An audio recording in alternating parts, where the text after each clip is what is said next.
दोस्तों नमस्कार। Exam कांकर्स channel पे आपका स्वागत है। मैं हूं केदारनाथ मिश्रा।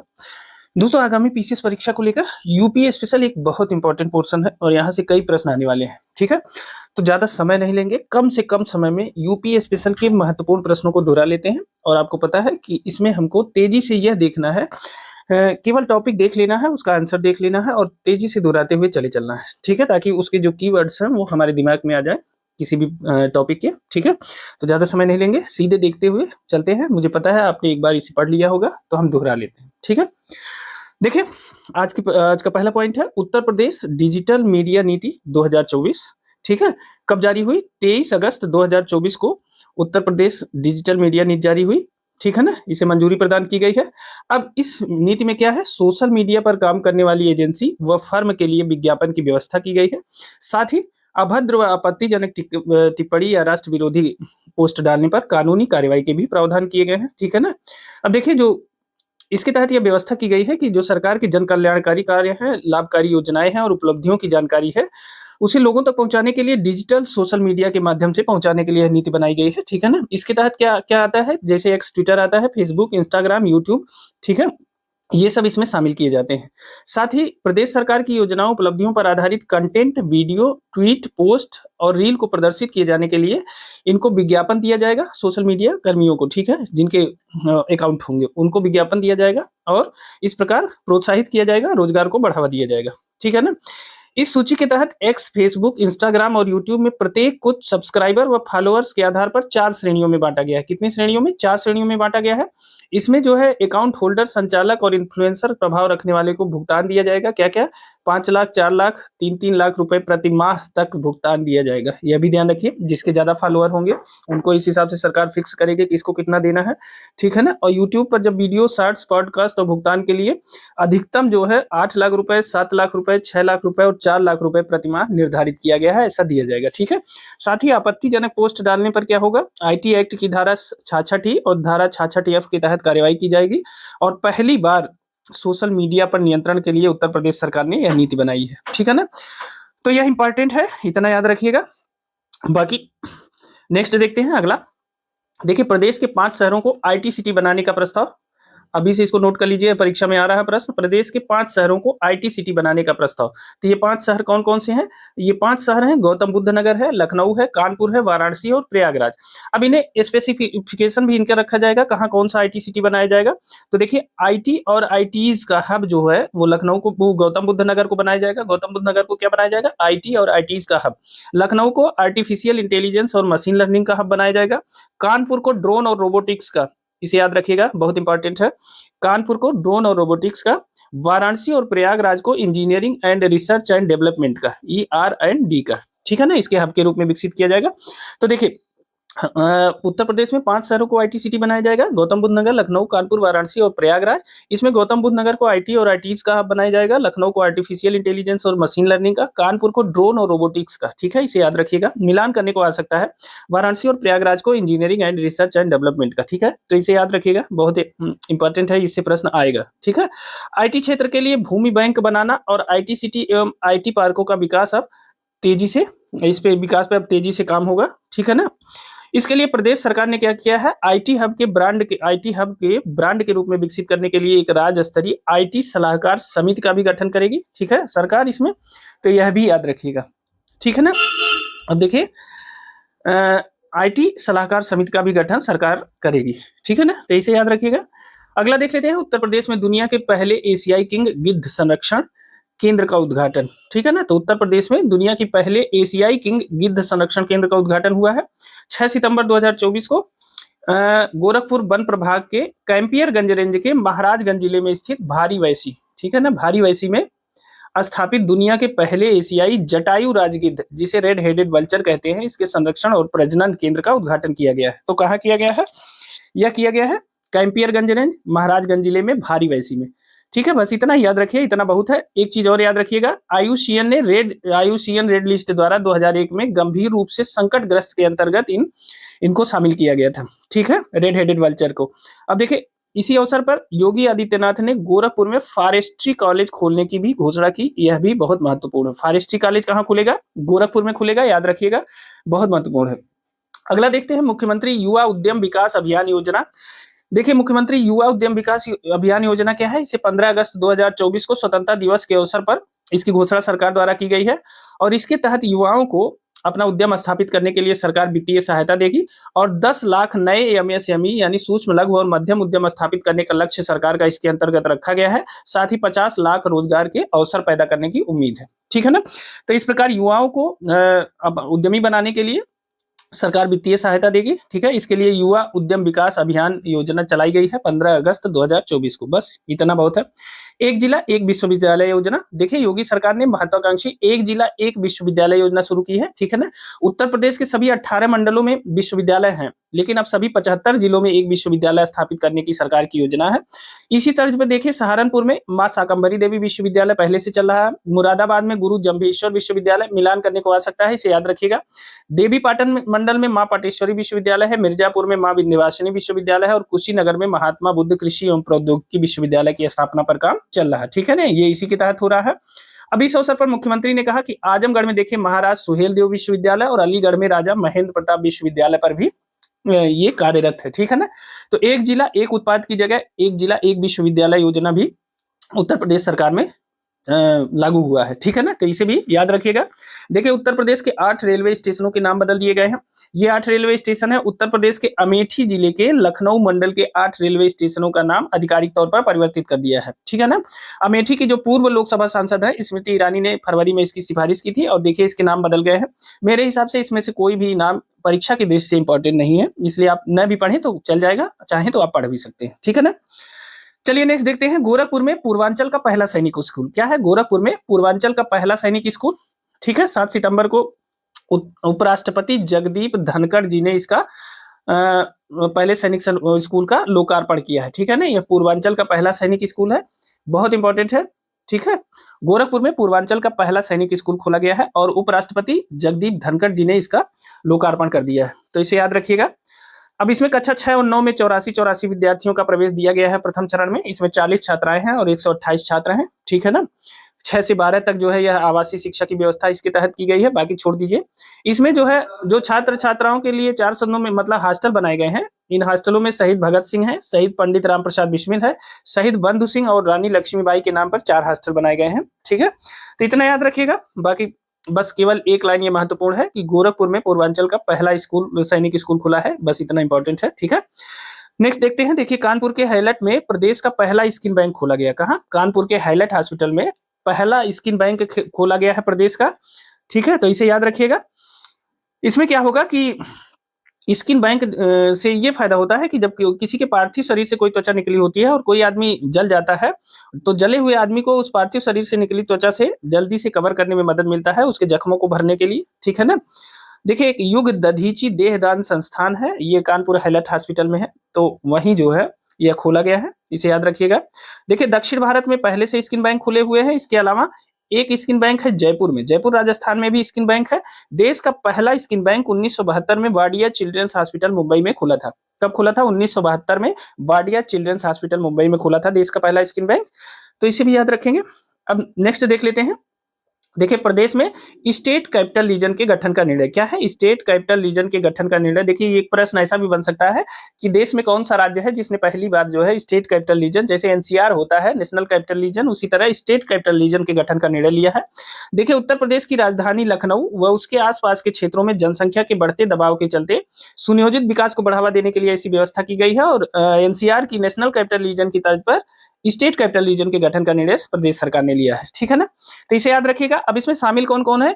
इसमें राजधानी लखनऊ तो है ही है। अब इसके चारों तरफ के जो सीमावर्ती जिले हैं उनके नाम देख लेते हैं, वही इसमें शामिल है। जैसे हरदोई है, सीतापुर है, उन्नाव है, रायबरेली है, वो बाराबंकी है। ठीक है, तो इसमें यही 5 लखनऊ को छोड़कर ये 5 जिले शामिल हैं, हरदोई, सीतापुर, उन्नाव, रायबरेली, बाराबंकी। और यही प्रश्न बनता है स्टेट कैपिटल रीजन में कौन कौन से जिले शामिल हैं, तो आप इसे याद रखिएगा। ठीक है, इसमें शामिल इसे यूपीएससीआर, ठीक है ना, Uttar Pradesh state capital region नाम दिया गया है। ठीक है, इस पूरे को। अब देखिए, बाकी इनका क्षेत्रफल दिया गया है, ये परीक्षा की दृष्टि से बहुत इंपॉर्टेंट नहीं है, इसको छोड़िए। देखिए उत्तर प्रदेश राज्य राजधानी क्षेत्र विकास प्राधिकरण का गठन किया जाएगा इसके लिए, ठीक है ना। इसके एससीआर के विकास के लिए उत्तर प्रदेश राज्य राजधानी क्षेत्र विकास प्राधिकरण यानी यूपीएससीआरडीए का गठन किया जाएगा।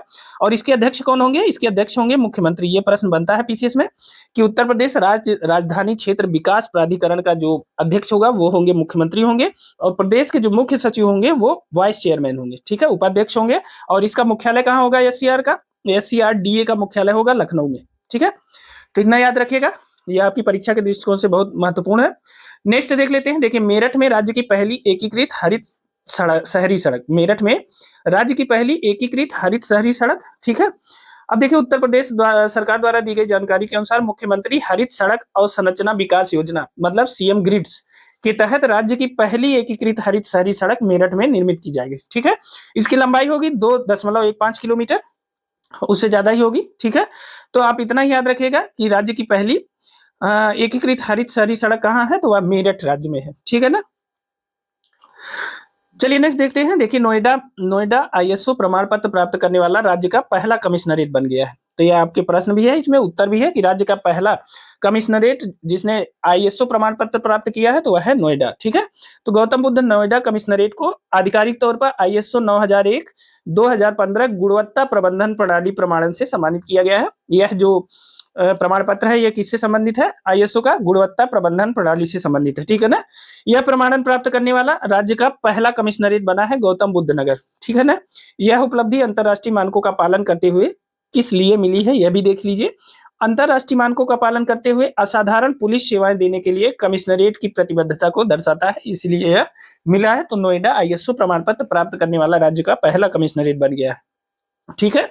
इसे रॉयल इंपैक्ट सर्टिफिकेशन लिमिटेड द्वारा प्रदान किया गया है, बाकी छोड़ दीजिए। अयोध्या आदर्श सौर शहर घोषित हो गया है, इसके बारे में जान लेते हैं। अयोध्या आदर्श सौर शहर घोषित हुआ है। देखिए अयोध्या ने सौर ऊर्जा के माध्यम से 40 मेगावाट विद्युत उत्पादन क्षमता हासिल कर ली है, ठीक है। इसीलिए इसे उत्तर प्रदेश सौर ऊर्जा नीति 2022 के अंतर्गत सौर शहर का प्रतिष्ठित पदनाम प्राप्त हो गया है।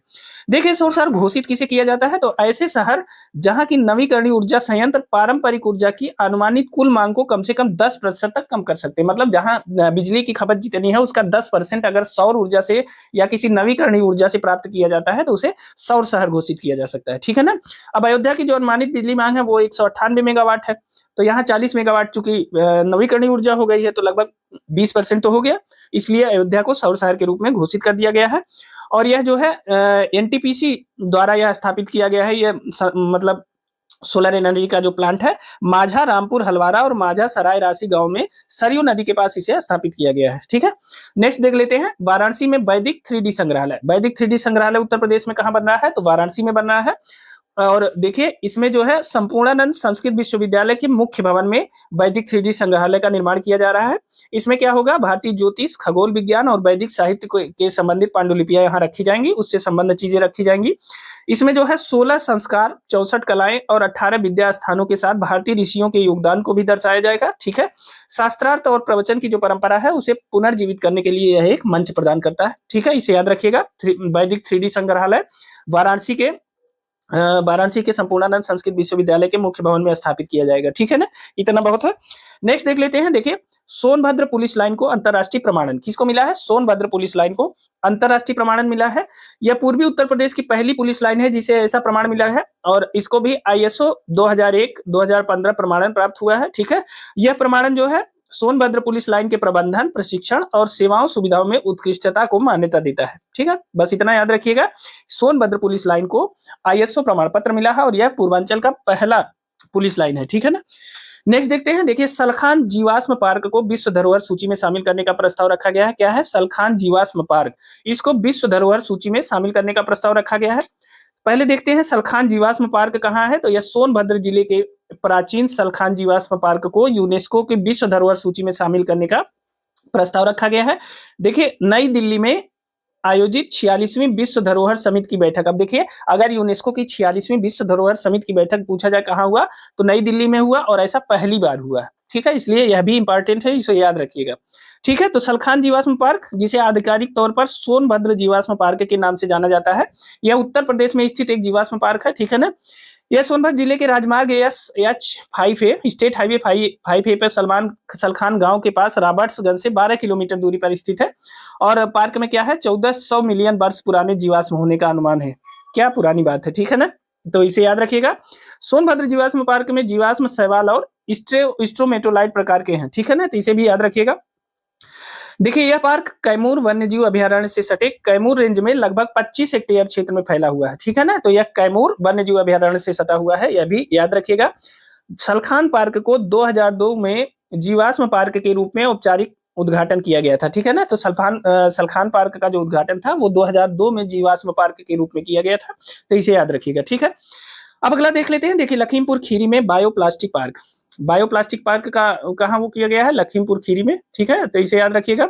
उत्तर प्रदेश सरकार ने प्लास्टिक प्रदूषण से निपटने के लिए लखीमपुर खीरी के गोला गोकर्णनाथ तहसील के कुंभी गांव में बायोप्लास्टिक पार्क की स्थापना की है। कहाँ, लखीमपुर खीरी के गोला गोकर्णनाथ तहसील में कुंभी गांव में। ठीक है, याद रखिएगा, इतना इंपॉर्टेंट है, लखीमपुर खीरी में बायोप्लास्टिक पार्क। ट्रांसमिशन लाइनों को जोड़ने के मामले में उत्तर प्रदेश शीर्ष राज्य है। ठीक है, ट्रांसमिशन लाइनें को जोड़ने के मामले में उत्तर प्रदेश शीर्ष राज्य है, इतना जानते रहिए, इससे ज्यादा कुछ नहीं। देखिए, यह इंपॉर्टेंट है। आरती को अमल क्लूनी महिला सशक्तिकरण पुरस्कार दिया गया है। अब ये आरती कौन है, यह उत्तर प्रदेश के बहराइच जिले की 18 वर्षीय ई रिक्शा चालक है और इनको लंदन में प्रिंस ट्रस्ट अवार्ड समारोह में अमल क्लूनी महिला सशक्तिकरण पुरस्कार से सम्मानित किया गया है। देखिए, उत्तर प्रदेश सरकार की पिंक ई रिक्शा पहल के तहत इन्होंने, आरती ने क्या किया है, रिक्शा चलाया और अन्य युवा लड़कियों को प्रेरित किया इसको करने के लिए। ठीक है ना, अब ये जो अमल क्लूनी पुरस्कार है, यह इंग्लैंड के लंदन में स्थित बकिंघम पैलेस में इन्हें दिया गया है। आरती आत्मनिर्भर बनने के लिए राष्ट्रीय शहरी आजीविका मिशन के तहत शहर की सड़कों पर पिंक ई रिक्शा की चालक है। ठीक है ना, अमल क्लूनी क्या है, यह महिला सशक्तिकरण पुरस्कार का नाम प्रसिद्ध अंग्रेजी बैरिस्टर थी ये अमल क्लूनी के नाम पर रखा गया है। ठीक है ना, अब इसमें यह पुरस्कार British charity Prince trust international, king trust international द्वारा प्रायोजित है। इतना याद रखिए, आरती को अमल क्लूनी महिला सशक्तिकरण पुरस्कार दिया गया है और यह बहराइच जिले की ई रिक्शा चालक है, पिंक ई रिक्शा चालक। ठीक है, महिलाओं के लिए जो ई रिक्शा चलती है। चलिए अगला देखते हैं। देखिए, अगला है यूपी का पहला इको फ्रेंडली रोमा क्लस्टर, यूपी का पहला इको फ्रेंडली रोमा क्लस्टर। अब देखिए, 16 मई 24 को वैज्ञानिक एवं औद्योगिक अनुसंधान परिषद मतलब CSIR और central institute of medicinal and aromatic plant यानी सिमैप, इन्होंने बाराबंकी के भगौली गांव में उत्तर प्रदेश का पहला सस्टेनेबल एरोमा क्लस्टर लॉन्च किया है। याद रखिएगा, ठीक है, कहाँ, उत्तर प्रदेश के बाराबंकी के भगौली गांव में, इसे याद रखिएगा, प्रदेश का पहला सस्टेनेबल एरोमा क्लस्टर लॉन्च किया है और इसके द्वारा 30 किसानों की भूमि पर पर्यावरण अनुकूल तरीके से सुगंधित पौधों की खेती की जाएगी। ठीक है ना, और उसके तहत जो है इस क्लस्टर को विकसित किया जाएगा, बढ़ावा दिया जाएगा। यह क्लस्टर कृषि में टिकाऊ प्रथाओं के उपयोग का एक उदाहरण स्थापित करेगा और देश को शून्य कार्बन उत्सर्जन लक्ष्य प्राप्त करने में मदद करेगा, यह भी ध्यान रखिएगा। ठीक है ना, अगला देख लेते हैं। देखिए, इसमें क्या है, एक और है, सीमैप ने जो है क्लस्टर में उच्च उत्पादन देने वाली पुदीना की किस्म CIM उन्नति लगाई है। ठीक है, यह पौधों के कीटों और बीमारियों से सहित जैविक तनाव के प्रति प्रतिरोधी है। तो देखिए, वहां जो क्लस्टर बना है उसमें पुदीना की किस्म भी लगाई गई है एरोमा क्लस्टर में, जिसका नाम है, पुदीना की किस्म का नाम याद रखिए CIM उन्नति। ठीक है, इसे जरूर याद रखिएगा, यह पुदीना की किस्म है और यह कीटों और बीमारियों से पूरी तरह से सुरक्षित है। ठीक है, तो इसे भी याद रखिएगा। अगला देखते हैं, उत्तर प्रदेश के 6 नए उत्पादों को GI टैग दिया गया है। देखिए, उत्तर प्रदेश के 6 और नए उत्पादों को GI टैग दे दिया गया है। अब इस प्रकार जो है भारत में सबसे अधिक GI टैग उत्पाद प्राप्त करने वाले राज्य के रूप में उत्तर प्रदेश अपना शीर्ष स्थान बना लिया है और उत्तर प्रदेश में कुल 75 उत्पादों को अब तक GI टैग मिल चुका है और वहीं 58 GI टैग प्राप्त उत्पादों के साथ तमिलनाडु दूसरे स्थान पे है। तो अगर GI टैग पूछे कि सबसे ज्यादा GI टैग किस प्रदेश में है, किस प्रदेश को मिला है, तो उत्तर प्रदेश को मिला है 75 उत्पादों को। दूसरे नंबर पे तमिलनाडु है, उसके 58 उत्पादों को GI टैग मिला है। अब चलिए देख लेते हैं, ये GI टैग जो है किस नियम के तहत दिया जाता है। तो देखिए, वस्तुओं का भौगोलिक संकेतक पंजीकरण एवं संरक्षण अधिनियम 1999 के तहत भारत में GI के पंजीकरण और संरक्षण को यह नियंत्रित किया जाता है। ठीक है ना, इसे प्रदान कौन करता है, तो यह उद्योग संवर्धन एवं आंतरिक व्यापार विभाग DPIIT इसका जो है यही प्रदान करता है। तो ये दो चीजें GI टैग के संबंध में बहुत महत्वपूर्ण है। पहला कि यह जो है पंजीकरण एवं भौगोलिक संकेतक पंजीकरण संरक्षण अधिनियम 1999 के तहत चलता है, और दूसरा है इसे उद्योग संवर्धन एवं आंतरिक व्यापार विभाग द्वारा प्रदान किया जाता है। ये 2 चीजें याद रखिएगा। अब देखिए जिन 6 उत्पादों को वो मिला है जीआई टैग, उनको देख लेते हैं। तो पहला है तिरंगी बर्फी, यह वाराणसी में पाई जाती है, इसको मिला है। मेटल कास्टिंग क्राफ्ट, यह भी वाराणसी का है, इसे भी मिला है। थारू कढ़ाई, यह लखीमपुर खीरी की है, थारू कढ़ाई, ठीक है, यह इंपॉर्टेंट है। देखिए बेंत और बांस शिल्प, यह बरेली को मिला है, और जरदोजी शिल्प मिला है, यह भी बरेली को मिला है। साथ ही हैंड ब्लॉक प्रिंट टेक्सटाइल, यह पिलखुआ हापुड़ को मिला है, ठीक है। तो इस प्रकार ये 6 उत्पादों को जीआई टैग मिला है, आप इसे याद कर लीजिएगा, इसमें मिलान करने को जरूर आएगा, ठीक है ना। अगला देख लेते हैं। देखिए अगला है नईमा खातून एएमयू की पहली महिला कुलपति। क्या है? नईमा खातून एएमयू की पहली महिला कुलपति बन गई हैं, ठीक है ना। इनको अलीगढ़ मुस्लिम विश्वविद्यालय की पहली महिला कुलपति के रूप में नियुक्त किया गया है। इतना इंपॉर्टेंट है, इसे याद रखिएगा, ठीक है ना। बाकी इसमें कुछ भी इंपॉर्टेंट नहीं है। देखिए एक चीज और याद रख लीजिएगा, एएमयू को वर्ष 1877 में सर सैयद अहमद खान द्वारा मोहम्मडन एंग्लो ओरिएंटल कॉलेज के रूप में स्थापित किया गया था। बस इतनी बात याद रखिएगा। अगला देख लेते हैं। देखिए वाराणसी में 7वीं ISARC समन्वय समिति की बैठक, ठीक है। तो ISARC क्या है? अंतरराष्ट्रीय चावल अनुसंधान संस्थान है, IRRI का दक्षिण एशिया क्षेत्रीय केंद्र, ठीक है ना। दक्षिण एशिया क्षेत्रीय केंद्र ISARC है। अब देखिए वाराणसी में 7वीं ISARC समन्वय समिति की बैठक हुई है। अब अंतरराष्ट्रीय चावल अनुसंधान संस्थान IRRI वाराणसी में है, और दक्षिण एशिया क्षेत्रीय केंद्र ISARC में 7वीं ISARC समन्वय समिति की बैठक आयोजित की गई है, ठीक है। अब इसमें कौन कौन शामिल हुआ? तो भारत, बांग्लादेश, श्रीलंका और नेपाल के वरिष्ठ कृषि अधिकारी इसमें शामिल हुए हैं, ठीक है ना। और IRRI के अंतरिम महानिदेशक कौन है? अजय कोहली है, ठीक। बस इतना ही याद रखिए। बैठक के दौरान एक फैसला भी हुआ है कि वर्ष 2024 में कम मीथेन उत्सर्जन वाली चावल की किस्मों के विकास और प्रीमियम गुणवत्ता बढ़ाने वाले पौष्टिक चावल की उत्पादकता बढ़ाने पर ध्यान केंद्रित किया जाएगा। यह भी ध्यान रखिएगा, ठीक है ना। अगला देख लेते हैं। देखिए DMSRD, यह DMSRD कानपुर द्वारा सबसे हल्की बुलेट प्रूफ जैकेट का विकास, ठीक है ना। तो अब देखिए रक्षा अनुसंधान विकास संगठन DRDO के कानपुर स्थित रक्षा सामग्री एवं भंडार अनुसंधान एवं विकास प्रतिष्ठान, इसको कहते हैं DMSRD, क्या है? रक्षा सामग्री एवं भंडार अनुसंधान एवं विकास प्रतिष्ठान है। यह देश का सबसे हल्का बुलेट प्रूफ जैकेट सफलतापूर्वक विकसित किया है। चूंकि यह कानपुर में है, उत्तर प्रदेश में हुआ है, तो इसे याद रखिएगा कि कानपुर में जो रक्षा अनुसंधान एवं विकास संगठन का DRDO का वो है स्थित रक्षा सामग्री एवं भंडार अनुसंधान एवं विकास प्रतिष्ठान, उसने देश का सबसे हल्का बुलेट प्रूफ जैकेट सफलतापूर्वक बना लिया है। यह जैकेट BIS 17051 के स्तर 6 मतलब लेवल 68B5 ये इसका यह गोला बारूद से सुरक्षा प्रदान करते हैं। ये BIS सुरक्षा मानक है, और इसके तहत यह गोला बारूद से सुरक्षा प्रदान करने में सक्षम है, ठीक है ना। यह जैकेट नए डिजाइन दृष्टिकोण पर आधारित है, जहां नवीन प्रक्रियाओं के साथ ही नई तरह की सामग्री का प्रयोग किया गया है, ठीक है। बाकी आप इतना ही याद रखिए कि किसने DMSRD का नाम याद रखिए कि रक्षा सामग्री एवं भंडार अनुसंधान एवं विकास प्रतिष्ठान है, या DRDO का है, और कानपुर में सबसे हल्की बुलेट प्रूफ जैकेट का विकास किया है, ठीक है ना। बाकी इसमें कोई इंपॉर्टेंट नहीं है। IIIT ने बनाई हाईटेक डेटा चिप। अब देखिए IIIT ने उत्तर प्रदेश के प्रयागराज स्थित संस्थान IIIT ने इसने गोपनीय डेटा सुरक्षा के लिए एक आधुनिक डेटा चिप तैयार किया है, और इसे जो है IIIT के इलेक्ट्रॉनिक्स एंड कम्युनिकेशन विभाग के प्रोफेसर मनीष गोस्वामी ने तैयार किया है, ठीक है ना। तो चिप का परीक्षण भी हो चुका है। यह चिप सभी महत्वपूर्ण डेटा को सुरक्षा प्रदान करने में सक्षम है। आपको पता है कि चिप का जो यूज होता है वह इलेक्ट्रॉनिक यंत्रों, मोबाइल फोन और कंप्यूटर, लैपटॉप में आदि में किया जाता है, ठीक है ना। चिप को क्या कहते हैं? चिप जो है अक्सर इन जो गैजेट्स होते हैं इनके मस्तिष्क की तरह काम करता है, ठीक है ना। तो इसे याद रखिएगा। इसे हैक करना आसान नहीं होगा, यह भी बहुत इंपॉर्टेंट है, ठीक है ना। तो देखिए ये हो गया IIIT ने बनाई hi tech data chip. Uttar Pradesh के प्रयागराज स्थित संस्थान IIIT ने ऐसा बनाया है, और प्रोफेसर मनीष गोस्वामी के निर्देशन में, ठीक है ना। तो दोस्तों अभी के लिए इतना ही रखते हैं, और उसके बाद अगली वीडियो में जो शेष उत्तर प्रदेश स्पेशल के प्रश्न हैं उनको सॉल्व कर लिया जाएगा। तो अभी इतना दोहरा लीजिए, बाकी अन्य चीजें पढ़िए, और फिर हम एक वीडियो बना के आपको जल्दी ही उपलब्ध कराएंगे यूपी स्पेशल के शेष प्रश्नों के संबंध में, ठीक है। तो पढ़िए, मस्त रहिए, और अगर आपने अभी तक इस चैनल को सब्सक्राइब नहीं किया है तो जरूर सब्सक्राइब कर लीजिए, साथ ही यह वीडियो अपने दोस्तों के साथ भी शेयर कर लीजिए। तो अभी के लिए बहुत बहुत धन्यवाद। मिलते हैं अगली वीडियो में कुछ नए तथ्यों के साथ। तब तक स्वस्थ रहिए, मस्त रहिए और मेहनत से पढ़ते रहिए। बहुत बहुत धन्यवाद।